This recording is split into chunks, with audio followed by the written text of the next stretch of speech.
तो कैसे हो मेरे एयरफोर्स के चाहने वालों। आई होप आप सभी मस्त होगे और आपकी प्रिपरेशन एकदम टॉप नॉच क्वालिटी की चली होगी। तो आज की इस वीडियो में मैं 4 ASC बैरकपुर का रिव्यू देने वाला हूं। और ये केवल यानी कि आपने रिव्यू तो कई सारे देखे होंगे, लेकिन यहाँ पे मैं इस वीडियो के अंदर अपना पर्सनल एक्सपीरियंस भी शेयर करूँ, क्योंकि मैंने खुद फेज 2 अपना दिया हुआ है बैरकपुर के अंदर, है ना, 4 ASC बैरकपुर में।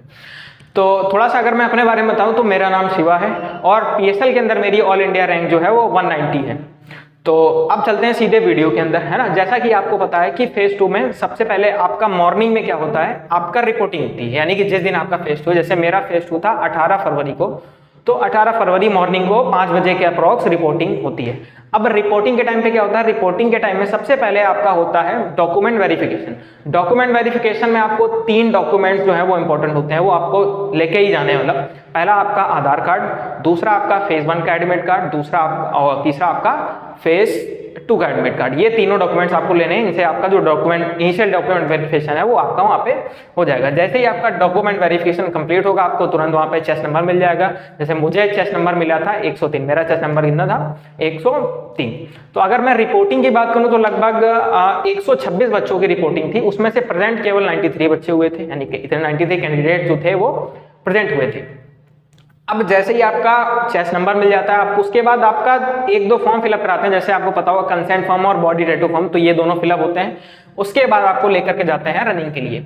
अब ASC के अंदर ही रनिंग होती है, यानी कि जहाँ पे आपका ASC वहां से उसके अंदर ही थोड़ी दूर पे ही क्या है आपका रनिंग ट्रैक है, तो आपको पैदल ही जो है सबको वहां पे लेकर के जाते हैं। अब जैसे ही आप रनिंग ट्रैक पे पहुंच जाओगे, अब अगर मैं बैरकपुर का रनिंग ट्रैक बताऊं तो एकदम बेस्ट रनिंग ट्रैक है, आप बोल सकते हो। एकदम आपको चौड़ा रनिंग ट्रैक मिलेगा, उसमें कोई कमी नहीं, सीमेंटेड रनिंग ट्रैक है। तो अब क्या है, हमारे यहाँ तो 93 बच्चे ही प्रेजेंट हुए थे, तो सबका एक साथ ही रनिंग हो गई थी। अब रनिंग में क्या है, आपको ज्यादा घबराने की जरूरत नहीं, क्योंकि रनिंग जो है इजीली हो जाती है। अगर आपने 15 दिन की प्रैक्टिस करके गए हो तो इनफ है आपके लिए, है ना, रनिंग इजीली हो जाती है। अगर मैं बताऊं, हमारे यहाँ 93 कैंडिडेट्स में से एक भी कैंडिडेट जो है वो रनिंग में यानी कि आउट नहीं हुआ था, नहीं, सबकी रनिंग जो है वो क्लियर हो गई थी। अब मैं अगर अपना पर्सनल एक्सपीरियंस दूं रनिंग के बिहाफ पे, तो आप बोल सकते हो कि मुझे थोड़ा सा तो लगा था कि जो रनिंग ट्रैक था वहां का हल्का सा छोटा लग रहा था, यानी कि 50 से 60 मीटर रनिंग ट्रैक मुझे छोटा लग रहा था, क्योंकि जब मैं घर पे प्रैक्टिस करता था तो 1600 मीटर के लिए मेरी जो टाइमिंग आती थी वो 7:30 के आसपास आती थी। तो वहां पे हालांकि मेरा 7 मिनट के अंदर ही जो है मेरी रनिंग कंप्लीट हो गई थी, तो थोड़ा सा वहां पे कॉम्पिटिशन वाली फील आती, तो आपका इजिली रनिंग जो है वहां पे हो जाती है ना। तो अब जैसे ही आपकी रनिंग कंप्लीट हो जाएगी, उसके बाद आपको 5 से 10 मिनट जो है रेस्ट के लिए मिल जाएंगे, यानी कि आप उसमें थोड़ा सा रेस्ट कर सकते हो। तो जैसे ही आपकी रनिंग कंप्लीट हो जाती है, उसके तुरंत बाद आपका पुशअप, सिटअप एंड स्क्वाट्स कराया जाता है। अब पुशअप, सिटअप, स्क्वाट्स जो है वो आपको कैसे करना है, वहां पे जो इंस्ट्रक्टर होते हैं वो आपको खुद बताएंगे, आपको वैसे देख के ही एग्जैक्ट वैसे ही परफॉर्म करना है। तो अगर मैं बात करूं पुशअप, सिटअप, तो पुशअप की अगर मैं बात करूं तो बेसिकली पुशअप वहां पे बहुत ज्यादा टफ नहीं होता, इजी होता है, यानी कि अप डाउन बस ये चलता है। नहीं, अब अप डाउन होने के बावजूद भी हमारे यहाँ हमारे जितने भी कैंडिडेट थे उसमें से 2 बच्चे जो थे वो पुशअप आउट हो गए थे। तो अब देख लो कैसा क्या होता है, यानी कि पुशअप इजी होता है, मेरे भी यहाँ पे तो इजी होता है, बिल्कुल भी होल्ड नहीं कराते। अब कुछ लोग जो है प्रैक्टिस ही नहीं करते, यानी कि सीधे रिटर्न दिया और सीधे फेज 2 देने चले जाए, तो वो चीज नहीं करनी है आपको, यानी प्रॉपर प्रैक्टिस करके जानी। तो पुशअप इजी होता है, उसके बाद आपका जो स्क्वाट्स होता है वो भी इजी होता है, उसके बाद आपका सेटअप वो भी इजी होता है, यानी कि इसमें कुछ होल्ड वगैरह नहीं कराते हैं। तो आप ओवरऑल बोलूं तो बैरकपुर का जो फिजिकल होता है वो नॉर्मल होता है। अब मैं बात करूं कि टोटल फिजिकल में कितने लोग आउट हुए थे, टोटल 3 बच्चे जो है फिजिकल में आउट हुए थे, यानी कि एक शायद से स्क्वाट्स में आउट हुआ था, 2 जो थे वो पुशअप में आउट हुए थे। तो फिजिकल में 3 बच्चे ही 93 में से आउट हुए थे। तो जैसे ही आपका फिजिकल कंप्लीट हो जाता है, उसके बाद आपको ले जाते हैं एक हॉल में बिठाते हैं। वहां पे क्या होता है कि वहाँ पे खूब सारे फॉर्म फिलअप कराते हैं, तो ये थोड़ी बोरिंग प्रोसेस होती है, यानी कि लगभग मैं आपसे 2 से 2.5 घंटे तक केवल आप फॉर्म ही फिल करते रहोगे, तो थोड़ी पकाऊ सी चीज है ना। तो ये सब, हालांकि इसी बीच में जो आपका लंच भी करा दिया जाता है, यानी ब्रेकफास्ट आप कर लेते हो। अब ब्रेकफास्ट के लिए मैं बता दूं आपको, जो है ASC में आपको थोड़े बहुत पैसे लेकर के जाने, क्योंकि वहाँ पे जो लंच है और जो ब्रेकफास्ट है उसके लिए आपको पैसे देने पड़ेंगे, यानी कि उस टाइम पे 170 रुपए प्लेट, यानी उसी में आपका ब्रेकफास्ट भी था और लंच भी, थोड़े बहुत पैसे लेकर के आप घर से जाना, है ना। अब जैसे ही आपके फॉर्म फिलअप वगैरह हो जाते हैं, उसके बाद होती है GD। अब GD में जो है 15-15, 16-16 बच्चे के जो है ग्रुप वगैरह बनते रहते हैं, वो सब जाते रहते हैं, एक एक करके ग्रुप जो है वो जाता रहता है GD के अंदर। अब GD के अंदर जो आपके जो सामने बैठे होते हैं CU, वो आपके अंदर केवल 2 चीजें ही चेक करेंगे। पहली चीज, आपका कम्युनिकेशन स्किल कैसा है, दूसरा आपका suitability. Suitability in the sense कि वो चेक करेंगे कि क्या आप एयरफोर्स के लिए सुटेबल हो या एयरफोर्स आपके लिए सुटेबल है। कहीं ऐसा ना हो कि आप जॉब के दौरान या ट्रेनिंग पीरियड में एयरफोर्स आपके लिए दर्द बन जाए और आप एयरफोर्स के लिए दर्द बन जाओ, तो वो चीजें वो चेक करते हैं ना। अब रही बात इंग्लिश की, इंग्लिश का रोल क्या है, आपको थोड़ी बहुत तो बोलनी आनी चाहिए, यानी कि जो पूरा जेडी वाला प्रोसेस होता है वो इंग्लिश में ही होता है, यानी कि जो आपका ग्रुप डिस्कशन होगा वो इंग्लिश में ही होगा। तो अब ऐसा नहीं है आपको बहुत अच्छी इंग्लिश आनी चाहिए, आप इंग्लिश टूटी फूटी आ रही जैसी आ रही, बस आपको बोलना होता है। वहां पे वही बच्चा बाहर होगा या आउट होगा जो बिल्कुल भी नहीं बोल रहा है। जैसे मान लो सीओ सर ने आपसे क्रॉस, यानी आप मान लो कि एकदम शांत बैठा, आप कुछ बोल ही नहीं रहे, तो सीओ सर जो आपको एक बार चांस देंगे कि बेटा आपको कुछ नहीं बोला, आप कुछ बोलना चाहोगे, तो आपको उस टाइम पे तो जरूर ही बोलना। अगर उस टाइम पे भी नहीं बोले तो कन्फर्म आओ, है ना।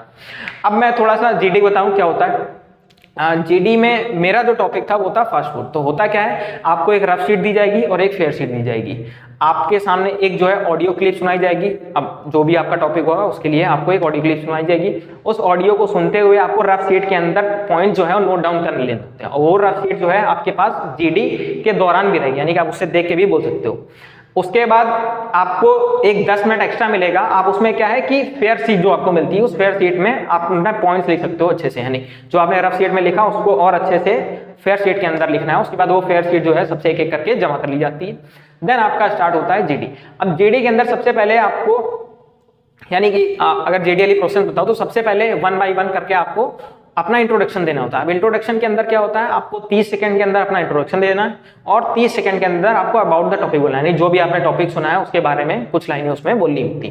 तो ये हो जाता है, ये 1-1 मिनट सबको पर्सनली मिलेगा और यही सबसे इंपॉर्टेंट पार्ट होता है जीडी का, यानी कि यहाँ पे इस टाइम पे जो सीओ सर होते हैं वो आपको पर्सनली आपको सुनना है। उसके बाद जो है जेडी स्टार्ट हो जाती है। अब जेडी स्टार्ट हो जाएगी, सब लोग अपना ग्रुप डिस्कशन करेंगे, यानी कि आप बोल सकते हो कि आप सबको टाइम मिलता है, बोलने का टाइम जो है वो सबको मिलता है।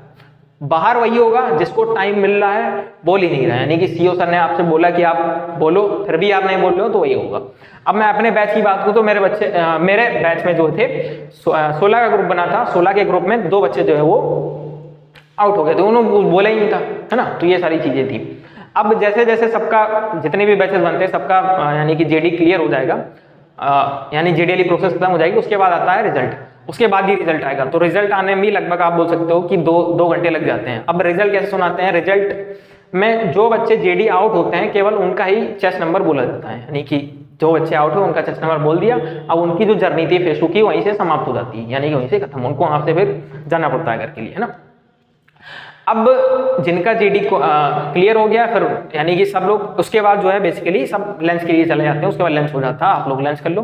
देन उसके बाद आपको मिलते हैं मेडिकल डेट्स। और मेडिकल डेट्स मिलते मिलते आप बोल सकते हो 2 से 3 घंटे फिर से लग जाते हैं मेडिकल डेट्स। अब जैसे ही आपको मेडिकल डेट्स मिल जाए उसके बाद एक आध फॉर्म वगैरह और फिलअप कराने होते हैं। उसके बाद आपको जो है सीधे यानी कि आप बोल सकते हो शाम को 6 से 6:30 तक जो है आप जो है एएससी से बाहर हो जाते हो। अब मैं बताऊं, मुझे जो मेडिकल डेट्स मिली थी वो मिली थी, यानी कि मेरा फेज 2 था 18 फरवरी को, मेडिकल डेट मुझे मिली थी 20 फरवरी को, और मेरा फर्स्ट टाइम में ही जो है मेरा मेडिकल जो है वो क्लियर हो गया था। मैं ग्रीन कार्ड होल्डर हूँ, है ना।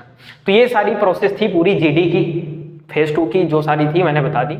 अब जो रियलिटी मैंने वही बताई, है ना। अब आपके अगर कोई भी डाउट्स हैं जीडी के लिए, फिजिकल कैसे करना है, जो कुछ भी है आप यहाँ पे नीचे कमेंट करके बता सकते हो, है ना। मैं एक एक करके डाउट सॉल्व करने की कोशिश करूंगा। जब तक मेरी ज्वाइनिंग नहीं हो जा रही तब तक मैं यहाँ पे आपके सारे डाउट जो है वो क्लियर कर दूंगा, है ना। तो तब तक के लिए जय हिंद। अच्छा मैं अब बता दूं टोटल रेशियो क्या रहता है सिलेक्शन का। जैसे मैंने बताया कि 126 बच्चों की रिपोर्टिंग थी, उसमें से 93 बच्चे जो थे वो प्रेजेंट थे। उसमें से मैंने बताया कि 3 बच्चे जो फिजिकल आउट हुए थे, यानी कितने बचे, अब 90 के आसपास बचे। अब उसमें से जो 18 कैंडिडेट थे टोटल, यानी कि 90 में से 18 कैंडिडेट जेडी आउट हुए थे। तो लगभग 72 बच्चों का जो था वो फेज 2 क्लियर हुआ था। तो अगर आप 93 में से 72 का परसेंटेज निकालना चाहो तो लगभग में आपका 75 प्लस परसेंटेज बताएंगे, 75% बच्चों का जो है वो सिलेक्शन हो जाता है प्लस। तो ये आप मान के चल सकते हो, है ना। तो अगर आपको वीडियो अच्छी लगी है तो आप नीचे जरूर कमेंट करें और लोगों को शेयर करें, है ना। तो फेज 2 में डरना नहीं, सबसे इजी होता है फेज 2, है ना। बिल्कुल भी डरना नहीं, अपने ऊपर कॉन्फिडेंस रखना। और जीडी तो सबसे इजीएस्ट पार्ट होता है फेज 2 का, है ना। तो तब तक के लिए जय हिंद, जय भारत।